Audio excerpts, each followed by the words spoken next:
Friends, పచ్చి జీడిపప్పుతో mutton చేసుకుని ఉంటారు, చికెన్ కర్రీ చేసుకుని ఉంటారు. కానీ పచ్చి జీడిపప్పుతో నాటుకోడి ఎప్పుడైనా ట్రై చేశారా? చాలా బాగుంటుంది. లేదంటే ఇలా ట్రై చేసేయండి.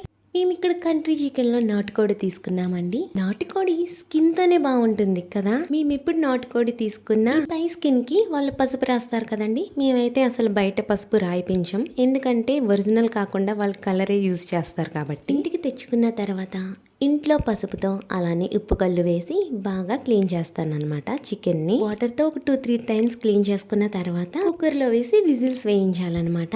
ఎందుకంటే నాటుకోడి చాలా గట్టిగా ఉంటుంది కదండి. విజిల్స్ వేయించకపోతే మనం తినలేం అసలు. తర్వాత ఆనియన్స్, గ్రీన్ చిల్లీ, అల్లం వెల్లుల్లి పేస్ట్ లైట్ గా వేయిన తర్వాత మనం కుక్ చేసి పెట్టుకున్న చికెన్ కూడా యాడ్ చేసి ఈ రుచికి సరిపడా ఉప్పు కారం యాడ్ చేసి మొత్తం మిక్స్ చేసిన తర్వాత మసాలా కూడా యాడ్ చేయాలి. ఇక్కడ నేను గసగసాలు, ధనియాలు, జీలకర్ర, లవంగాలు, 1/2 ఇంచ్ దాల్చిన చెక్క, 1 ఇలాచి వేసి లైట్ గా వాటర్ వేసి స్మూత్ గా పేస్ట్ లా చేసుకున్నానండి. మసాలా ఇలా గనక వేస్తే నాటుకోడి టేస్ట్ మరింత పెరుగుతుంది. మసాలా మొత్తం యాడ్ చేసిన తర్వాత ఒకసారి మొత్తం మిక్స్ చేసి లైట్ గా వాటర్ యాడ్ చేసి ఆ వాటర్ లైట్ గా మరుగుతున్నప్పుడు మనం పచ్చి జీడిపప్పుని యాడ్ చేసుకోవాలి. వాటర్ వేయకపోతే పచ్చి జీడిపప్పు ఉడకదండి. సో అందుకే వాటర్ మస్ట్ అన్నమాట. ఇంకా మీడియం టు లో ఫ్లేమ్ లో అడ్జస్ట్ చేసుకుంటూ కర్రీని వాటర్ లేకుండా ఇక్కడ నేను చూపిస్తున్నట్టు కుక్ చేసుకుంటే సరిపోతుంది. చూస్తున్నారు కదా, చాలా టేస్టీగా ఉంది, బాగా కుక్ అయింది. వీడియో నచ్చితే లైక్ అండ్ సబ్స్క్రైబ్.